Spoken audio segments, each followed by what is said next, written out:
Bismillahirrahmanirrahim. Alhamdulillahi rabbil alamin. Wassalatu wassalamu ala ashrafil mursalin Sayyidina wa nabiyina wa maulana Muhammadin wa ala alihi wa sahbihi ajma'in. Qala rabbi shrah li sadri wa yassir li amri wahlul 'uqdatam min lisani yafqahu qawli. Amma ba'du. Darsunal yaum kitab Irsyadul Ibad, wasalna ila Fadlul Quran. Kita sekarang sudah sampai ke tema Fadlul Quran, keutamaan Al-Quran dan keutamaan orang yang membaca Al-Quran dan keutamaan Al-Quran itu sendiri. Ini sekarang kita sudah sampai kepada Wa Ahmadu lan ngriwayataken hu ing hadis sapa Ahmadu Imam Ahmad an Abi Hurairah saking Abi Hurairah, man istama'a ila ayatin min kitabillahi kutibat lahu hasanatun mudha'afatun wa man tala ayatan min kitabillahi kanat lahu nurun yaumal qiyamati. Kemarin dikatakan termasuk sebagian daripada keutamaan membaca Al-Quran itu bahwa dikatakan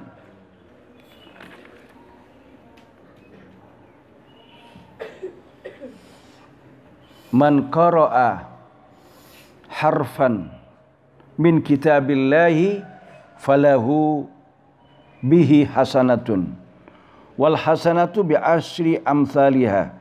La aqulu, kata Rasulullah, la aqulu alif lam min harfun, saya tidak mengatakan kalau orang membaca alif lam mim itu satu huruf, tidak. Walakin alifun harfun, tetapi dalam kalimat alif lam mim itu mengandung alif, alifnya satu huruf. Walamun harfun, dan lamnya satu huruf. Wa mimun harfun, dan mimnya satu huruf. Jadi orang membaca Al-Quran, membaca alif lam mim saja itu sudah mengandung 3 huruf, dan setiap satu huruf dapat pahala 10. Loh, bagaimana kalau 100 huruf? Bagaimana kalau 1000 huruf? Bagaimana kalau 10.000 huruf? Tinggal mengalihkan saja. Itulah keutamaan daripada membaca Al-Quran. Oleh karena itu jangan sampai kita tinggalkan baca Al-Quran di rumahnya, di mana-mana. Bawa itu Al-Quran. Jangan bawa yang lain. Bawa Al-Quran ketika kita ada kesempatan, baca itu Al-Quran di rumah. Kalau rumah itu dibacakan di situ Al-Quran, maka rumahnya menjadi terang, ada cahayanya. Ya. Tapi kalau tidak dibacakan Al-Quran di situ, maka rumahnya menjadi gelap. Rumahnya menjadi gelap. Wa Ahmad lan sapa Imam Ahmad an Abi Hurairah saking Abi Hurairah, man utawi sapane wong istamaiku krungu sapa man utawa ngrungokaken sapa man ila ayatin maring siji ayat min kitabillahi saking kitab Allah. Orang mendengarkan satu ayat saja daripada kitab Allah. Kutibat, maka den tulis lahu kadhe man iki wong hasanatun mudha'afatun, apa kebagusan kang den tikelaken.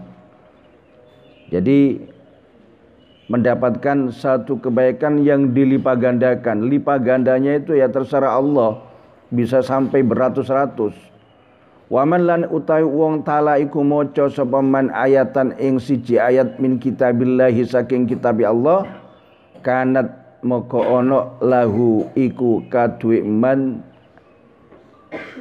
kanat moko ana lahu, makanat moko ana lahu kadue man nuron, kanat moko ana lahu iku kadue man apane nuron cahayane yaumal kiamati ing dalam dina kiamat, nanti bercahaya. Orang yang membaca Al-Quran itu nanti dengan sendirinya wajahnya menjadi bersinar, wajahnya menjadi seakan-akan keluar dari situ cahaya. Jadi sudah kelihatan nanti manusia itu akan dikumpulkan di arah mahsyar, mulai dari umatnya Nabi Adam alaihissalam sampai ke umatnya Nabi Muhammad sallallahu alaihi wasallam. Dilihat wajahnya atau orang tersebut ini berbeda, orang yang tidak pernah baca Al-Quran, orang yang banyak baca Al-Quran, orang yang jarang-jarang baca Al-Quran. Kelihatan daripada wajah yang bersinar, kelihatan daripada wajah yang keluar daripada cahaya. Kalau cahayanya itu keluarnya sedikit, berarti ini jarang baca Al-Quran. Kalau tidak ada cahaya sekali, berarti tidak pernah menyentuh Al-Quran. Makanya rugi orang Islam tidak bisa baca Al-Quran, mereka rugi. Alhamdulillah kita semuanya mulai dari bayi, mulai dari keluar daripada perut ibu, ini sudah dikenalkan Al-Quran. Alhamdulillah di pondok pesantren ini memang sudah menjadi suatu kewajiban. Belajar Al-Quran ini memang diutamakan, dinomorsatukan, baik itu yang kecil atau itu yang besar, ya, dengan cara yang berbagai macam-macam cara. Artinya kalau yang kecil ya pokoknya bisa, nanti menginjak lebih besar lagi ini nanti ada makhraj-makhrajnya harus betul, kemudian panjang pendeknya ini juga harus betul semuanya. Jadi Al-Quran itu ada aturan. Alhamdulillah kita semuanya mudah-mudahan min ahlil Al-Quran. Wa Tabrani ulan sapa Imam Tabrani an Anas saking Anas. Man allama, man utai uang allama iku ngajar sapa man, mulang sapa man, muru ibnan ing anak lanang atau ibnan ing anak lahu kang kadu iman Al-Qur'ana ing Al-Qur'an nadhran kelawan ningali. Barang siapa yang mengajarkan anaknya baca Al-Qur'an, lu siapa lagi yang mengajarkan Al-Qur'an kalau bukan bapaknya? Karena itu tanggungan daripada orang tuanya. Lu bapaknya tidak bisa baca Al-Qur'an, ya mendatangkan guru privat untuk mengajar anaknya, walaupun dengan memberi bisyarah kepada guru tersebut. Nah, daripada anaknya nanti tidak bisa baca Al-Quran, ya. Orang tuanya meninggal, tidak ada yang bacakan Al-Quran, tidak ada yang bacakan Al-Fatihah, tidak ada yang bacakan Yasin, tidak ada yang bacakan Al-Quran yang dihadiahkan pahalanya untuk bapaknya, untuk ibunya, untuk kakek-kakeknya, nenek-neneknya, dan keluarganya yang sudah meninggal. Tidak ada, itu rugi. Oleh karena itu di sini man utawi uwong allama iku muruk sapa man ibnan ing anak lahu kang kaduwe man Al-Qur'ana ing Al-Qur'an nadhran kelawan ningali ghufira moko den sepura lahu kaduwe man ma apa barang utawa dosa ma apa barang taqaddama kang wis dingin apa ma min dzambihi saking dosane man wa malan barang ta'akhara kang kari apa mah wa man lan utai wong allamahu iku muruk sapa man hu muruk wa man la utai wong allamahu iku muruk sapa man hu ing ibnan iya hu ing Al-Qur'an zahiran halal zahir fa kullama qara'a maka ing dalam saben-saben maca al ibnu sapa anak ayatan ing ayat ing siji ayat rafa'a moko ngangkat Allahu sapa Allah biha kelawan ayat lil abi maring bapak ngangkat darajatan ing sak derajat.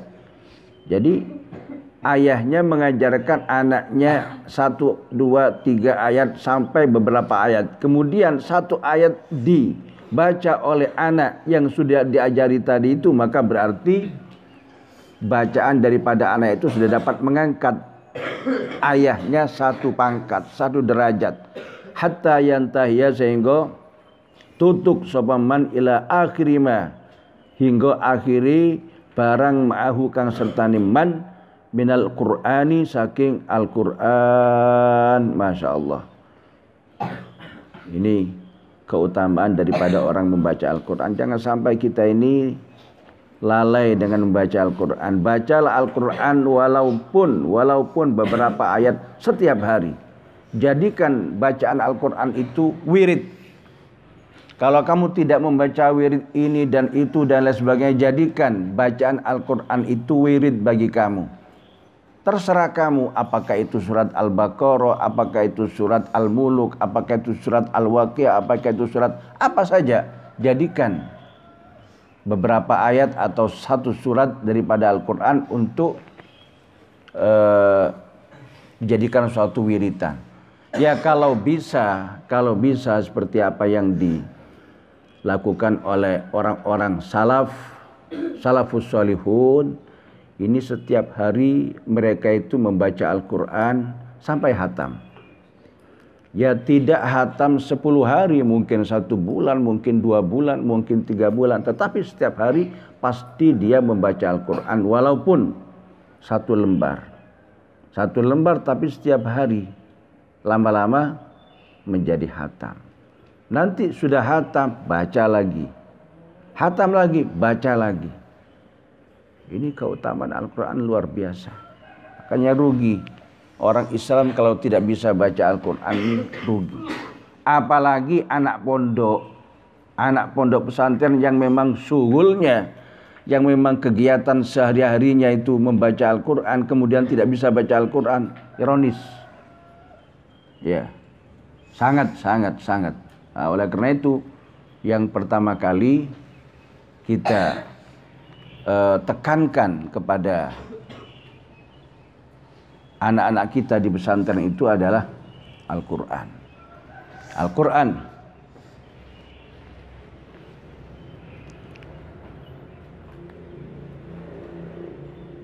Wad-Dailamiyu lan ngriwayataken hu ing hadis sapa Imam Ad-Dailami an Abi Umamah saking Abi Umamah hamilul Quran utai wong kang gawa Al-Quran. Hamilu royatil Islam iku wong kang gawa bendera Islam. Jadi orang membawa Al-Quran, orang membaca Al-Quran, orang menghafal Quran, ini sama dengan membawa bendera Islam. Waman lan utai wong akrama iku mulyaaken sapa man ing Al-Quran. Orang yang memuliakan Al-Quran faqad akramahullahu, maka teman-teman muliakan hu ing man Allahu sapa Allah. Al-Quran, orang memuliakan Al-Quran. Memuliakan Al-Quran, isi daripada tulisan Al-Quran itu dimuliakan. Dan Al-Qurannya sendiri yang berupa kertas itu juga dimuliakan. Maka Allah akan memuliakan orang itu. Jangan mengatakan bahwa Al-Quran itu adalah kertas. Isi daripada kertas itu adalah kalamullah. Kalamullah. Jadi kita harus memuliakan. Dan didikan orang-orang tua kita, didikan guru-guru kita. Dari dulu dan sampai ila yaumil qiyamah ini, kita ini jangan tidak memuliakan Al-Quran sampai membawa Al-Quran pun juga tidak dibawa tenteng begini. Tidak dibawa tenteng begini. Tetapi kita diajari oleh orang-orang tua kita, oleh guru-guru kita, membawanya begini. Kenapa? Kita memuliakan Al-Quran dan memuliakan isi daripada kertas Al-Quran tersebut.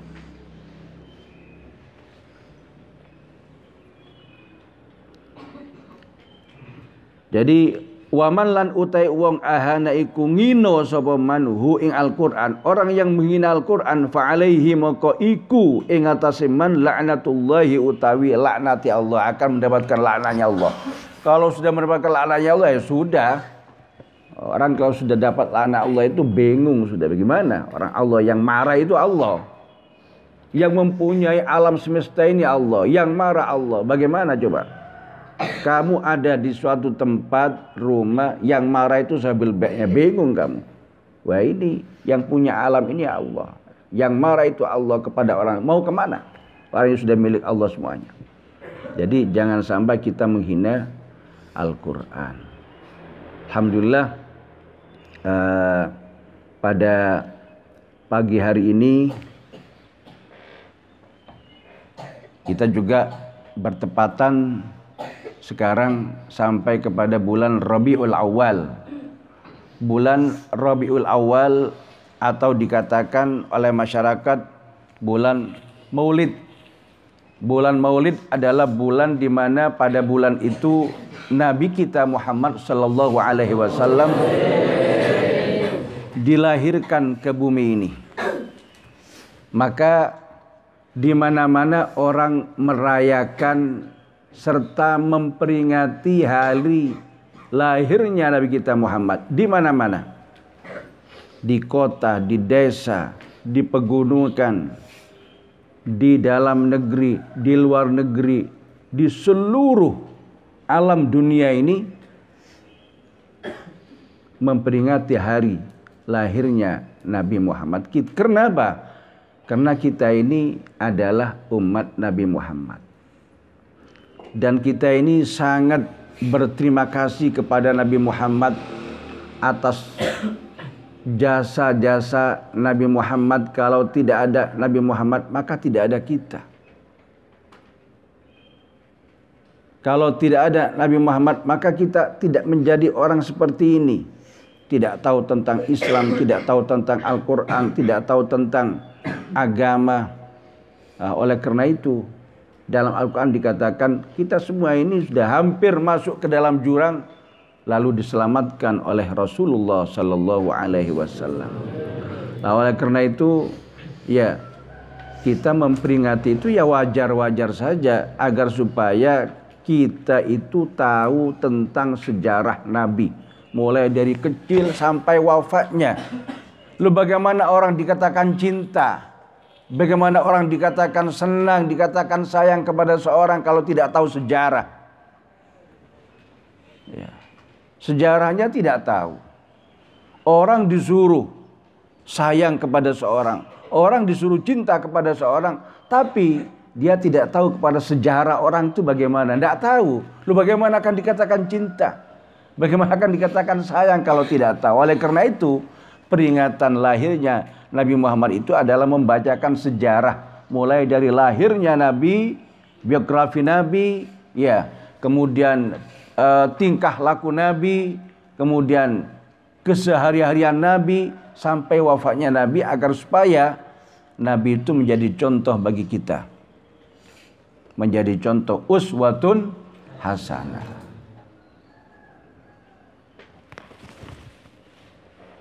Menjadi uswah hasanah. Maka dari itu di sini kalau ada pertanyaan, mengapa yang diperingati itu hari kelahiran Nabi? Kok bukan wafatnya? Kok hari kelahirannya yang dirayakan, yang diperingati, tapi bukan wafatnya? Abu Yazid Muhammad bin Alawi Al-Maliki, guru saya, ini mengatakan, mengutip apa yang dikatakan oleh Al-Imam Jaluddin As-Suyuti dalam kitabnya Al-Hawi, mengatakan begini, lahirnya Nabi Muhammad sallallahu alaihi wasallam ini paling agungnya nikmat, paling besarnya nikmat Allah yang diberikan kepada kita itu adalah lahirnya Nabi Muhammad.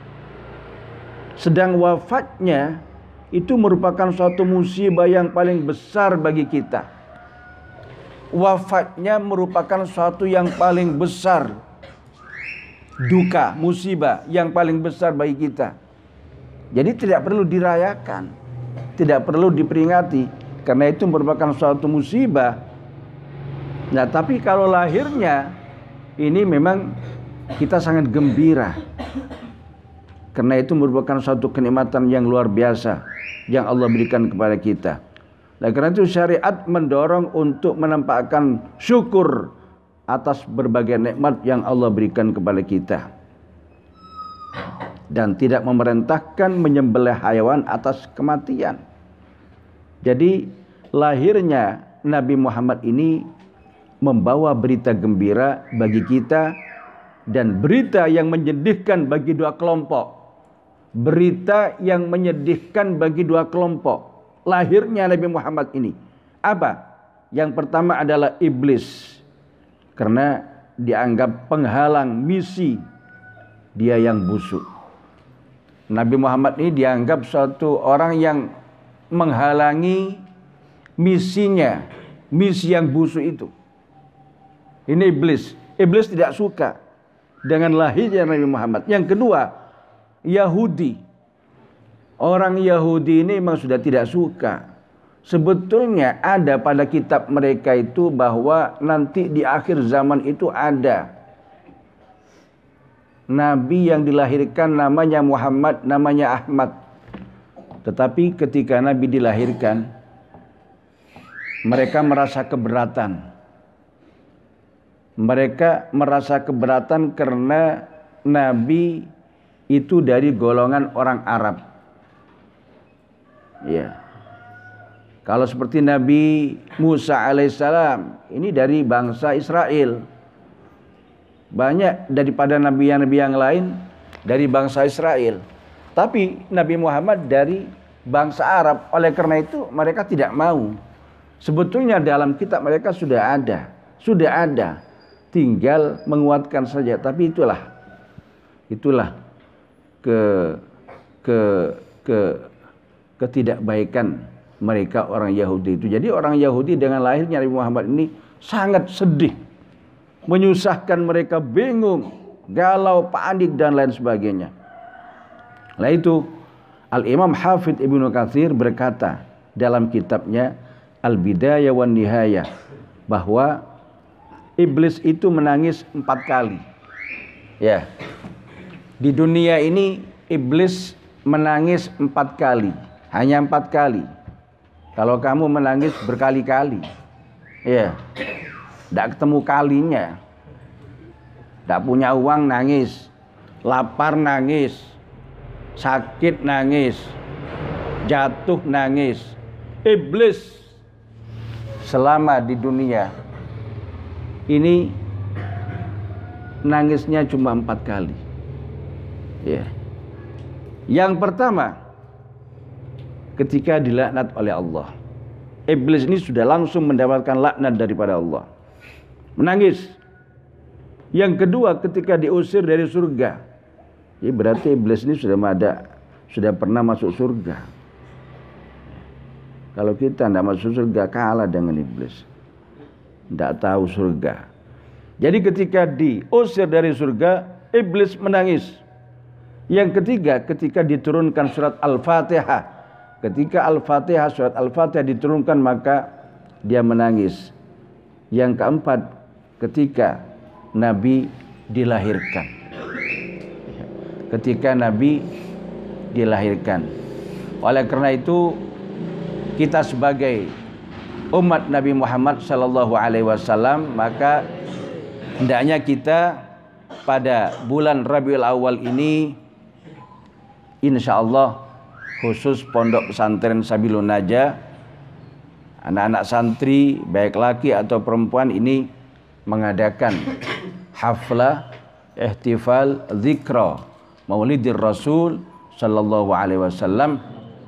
Ya, insyaallah setelah pulangan nanti kita mengadakan.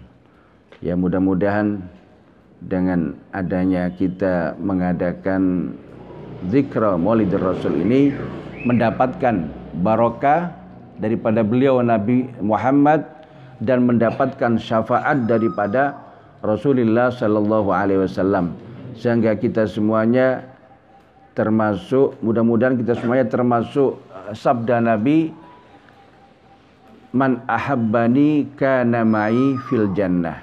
Barang siapa yang mencintai saya, maka dialah orang yang bersama saya di surganya Allah Subhanahu wa taala. Amin ya rabbal alamin. Insyaallah pengajian ini kita teruskan ya mutsalatsa al-atiyah. Wallahu alam bissawab.